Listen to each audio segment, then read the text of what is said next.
Buenas tardes a todos. Vamos a empezar la sesión de hoy, que he titulado Diluirse en un mar de consciencia. Bien. Estuvimos hablando también la última sesión sobre qué genera la atención, la energía de la atención que genera en uno mismo, ¿no? Cómo la atención como energía nos va produciendo un efecto que en sí podríamos denominar no solamente fisiológico, sino trascendente.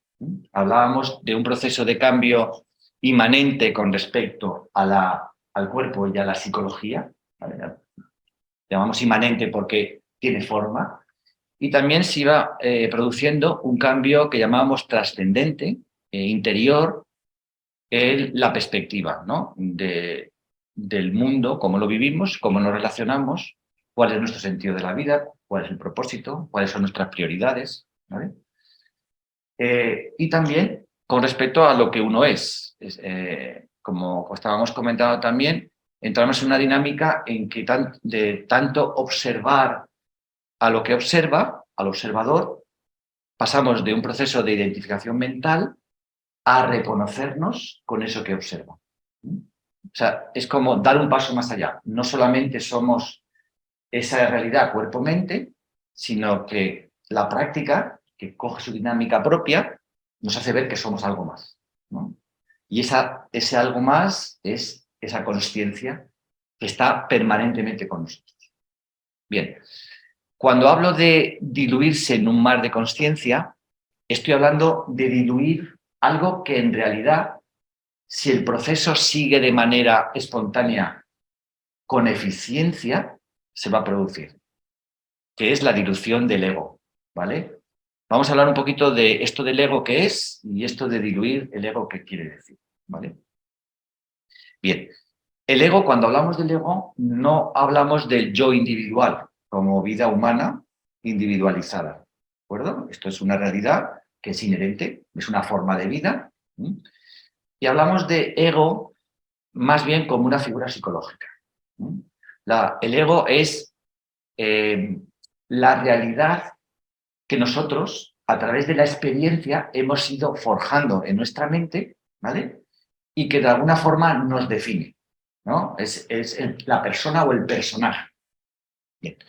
Esto incluye, pues, toda nuestra narrativa biográfica, todas las experiencias que hemos vivido, cómo las hemos interpretado, porque sabéis que una cosa es lo que sucede y otra cosa es la interpretación de lo que sucede. Nosotros nos quedamos con nuestras interpretaciones, ¿vale? Ahí están nuestras ilusiones, nuestras proyecciones, nuestras frustraciones, etcétera, etcétera, ¿vale? Entonces, este conjunto psicológico que llamamos ego, que de alguna forma muchas veces a nivel de relación nos hace falta para poder como resituarnos en el mundo laboral, en el mundo social, etcétera, al final, como pasa con las emociones, coge tanto protagonismo que se produce un efecto disfuncional. Disfuncional es que nos identificamos con él y pensamos que somos eso, esa imagen, esa proyección. ¿Y qué sucede con el ego? Pues que nos trae muchos disgustos, porque a costa de identificarnos con él, estamos continuamente en la lucha de defenderlo, ¿no? Cualquier cosa que agrede a esa imagen, a ese ego, nos produce en nosotros una reacción de defensa.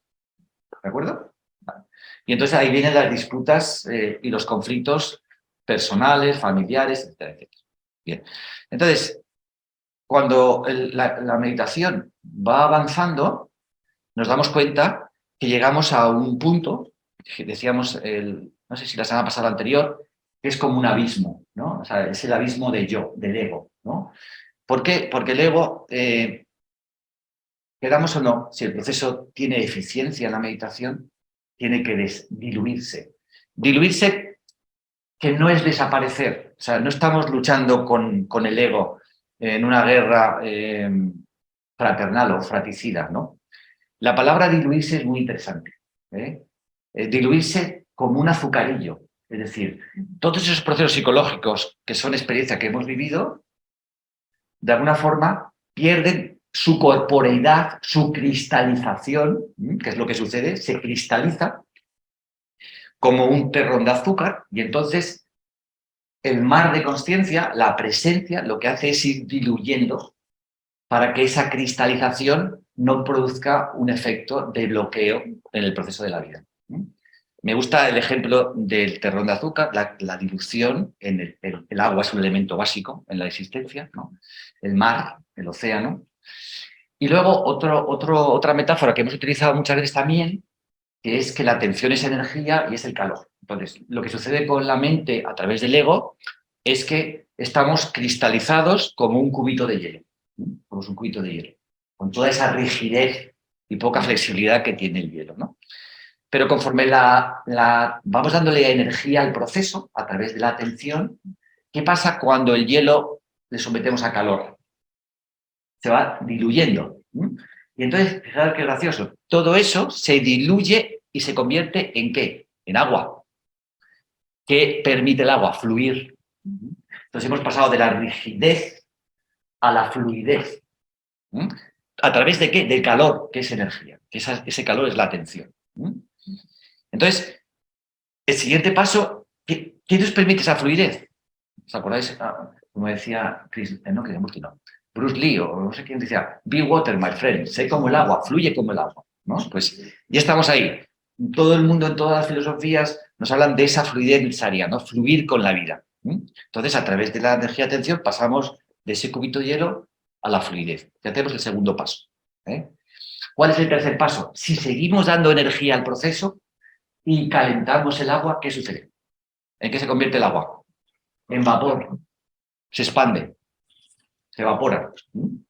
Y entonces ese es el proceso de la trascendencia. Entonces, la expansión hace que de la fluidez del proceso del río de la vida encontremos otra dimensión, más allá de esa fluidez. Todo es energía y es atención, y la atención es el calor que produce este proceso, que es natural. Entonces, eso es un poco pues, lo que quería comentaros hoy en el contexto, ¿vale?, de diluirnos en un mar de conciencia. Simplemente no es luchar contra el ego es algo que no es en realidad nuestro enemigo, simplemente es una mala interpretación de nuestra realidad y de nuestra identidad, pero tenemos la posibilidad, con cariño, de diluirlo dentro de ese mar de conciencia. Entonces, un poco el resumen que os he dicho sería diluir el ego para realmente fluir en el río de la vida y poder así reconocerse y descansar en el infinito mar de la consciencia que somos. Sería un poco el resumen del proceso que tiene que ver metafóricamente con la meditación. ¿De acuerdo? Bien. Y para terminar un poco la parte más contextual o teórica, os voy a leer algo que también ya hemos comentado, pero me gusta leerlo y comentarlo, y además yo creo que viene a cuento, que es esta frase de Nisargadatta, que nos habla de los frutos de la atención, ¿no? Cuando realmente persistimos en esa energía de la atención, en ese calor, suceden cosas como lo que dice Nisargadatta. Dice, los frutos de la atención. Compare usted la consciencia y su contenido con una nube. Usted está dentro de la nube, identificado, mientras que yo la miro.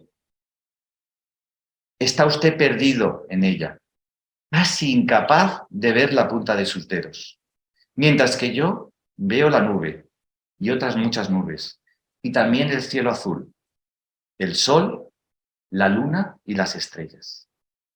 La realidad es una para nosotros dos, pero para usted es una prisión y para mí es un hogar. Este es el cambio de visión, ¿no? Cuando llegamos a esa expansión, esa trascendencia, vemos que la atención nos ha devuelto a casa. Por eso yo siempre digo que la meditación es el camino de vuelta a casa. ¿Sí? Y otras dos cositas también interesantes que podemos recordar de la tradición Bon. Como sabéis, es una tradición del Tíbet muchísimos años antes que el budismo, casi dicen que tiene sobre unos 10.000 años en el Tíbet, que decía la solución de todos los problemas reside en poder reconocer la verdadera naturaleza de la mente, que es la consciencia. Reconocerse en la naturaleza de la mente y poder descansar en ella. Cuando nosotros reconocemos y descansamos en ella, lo que sucede es que cambia la perspectiva y todos los conflictos que tenemos mentalmente también se van diluyendo. Entonces, esto es otra perspectiva que tenemos que mantener dentro de nosotros como algo importante. Y por último, la frase esta de Confucio tan también nombrada en el ámbito de la meditación, que dice: la medicina está en ti y no la utilizas, la enfermedad la traes tú y aún no lo sabes. Entonces, lo que queremos saber es que tenemos interiormente la capacidad de sanarnos, porque en realidad la enfermedad, el sufrimiento psicológico, es algo que generamos de manera inconsciente, ¿vale? Y no sabemos que es así. Entonces, quedaros un poco con estas frases, con estos, que sirva un poco de intuición, que sirva un poco de motivación, ¿no? Para que podamos poco a poco ir reforzando la atención y ir reconociéndonos en lo que somos, que es la consciencia. ¿De acuerdo? Bien, pues bueno, vamos a hacer una práctica hoy un poco especial. Yo creo que alguno de vosotros lo habéis hecho, lo hemos hecho hace 2 años, la hicimos en el curso de Vicente Simón, creo que Fernando sí que la hizo con nosotros. No sé si estuvo alguien más, Teresa igual también. Bueno, ¿os acordáis? Vamos a hacer una práctica sobre el personaje, o sea, el ego. Vamos a intentar... Rosa también estaba, yo también estaba. Bueno, Rosas. Darnos cuenta de que en realidad cómo ha ido cambiando a lo largo de la vida el personaje.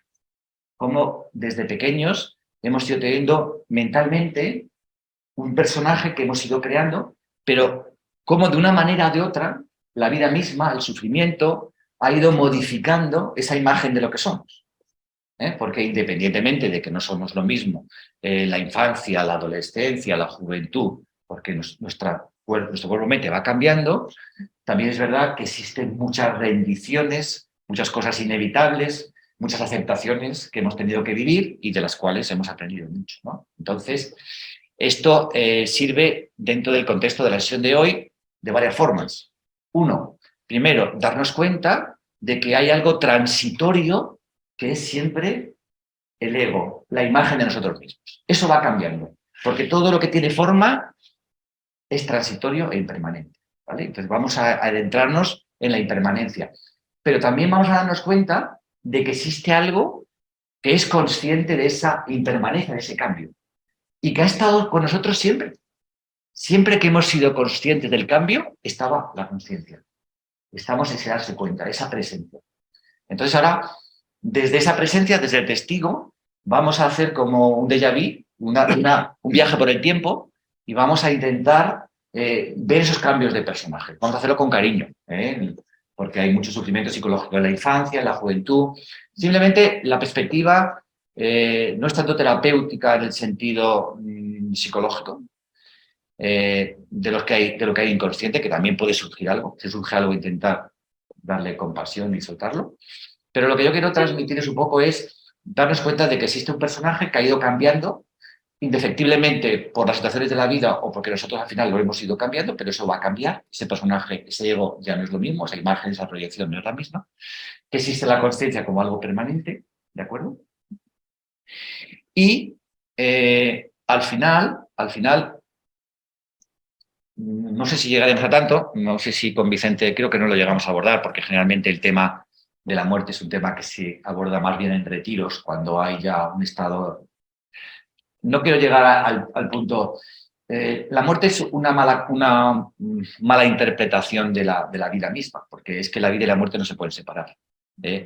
Entonces, vamos a intentar simplemente ver el cambio, ¿no? En realidad, fisiológicamente estamos muriendo, cada momento de nuestra vida mueren células continuamente, o sea, que a nivel microscópico hay una muerte continua, ¿no? Por eso hay una frase también muy interesante que no tenéis que olvidar, que dice que lo opuesto de la vida no es la muerte. lo opuesto de la vida es el nacimiento. Porque la vida es muerte y nacimiento. ¿De acuerdo? Interesante esto, ¿verdad? Bien, entonces vamos a ir fluyendo, ¿vale? Con el personaje del tiempo y luego, una vez que el personaje llegue al momento presente, a donde estamos, vamos a intentar hacer como una especie de proyección de la mente solamente hacia el futuro y vamos a vernos con lucidez. Yo os voy a llevar para que después de todos los sufrimientos que hemos vivido a lo largo de nuestra existencia, cómo el personaje ha ido cambiando, darnos cuenta de la impermanencia, darnos cuenta de lo importante que es soltar esa diluirse en la consciencia, vamos a descansar con luz en ese mar de conciencia. Y ahí os vamos a terminar la práctica. ¿De acuerdo? Bueno, pues con cariño vamos a viajar, ¿vale? Vamos a viajar a la infancia, a la juventud, a la adolescencia, de grosso modo, ¿no? O sea, buscar situaciones que os reconforten, pero que podamos ver cómo hemos ido cambiando, ¿no? Cómo la vida nos ha ido formando, cómo hemos ido cambiando. Y luego vamos a descansar al final. ¿De acuerdo? ¿Os parece interesante para terminar? Vamos a ver qué descubrimos. Luego comentamos. Venga, vamos allá.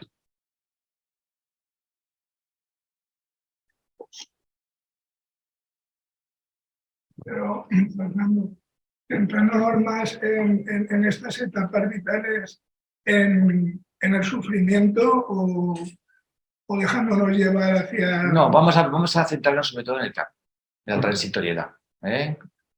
Por supuesto, hay sufrimiento, pero desde la perspectiva de que el sufrimiento siempre trae aprendizaje. Recordar lo que hemos dicho, todo en esta vida o es un regalo o es un aprendizaje. Entonces, cuando vengan situaciones difíciles, enfoquemos lo que hemos aprendido de ese sufrimiento, ¿no? Eso que hemos sufrido, a dónde nos ha llevado. ¿De acuerdo? Bueno, vamos a ir.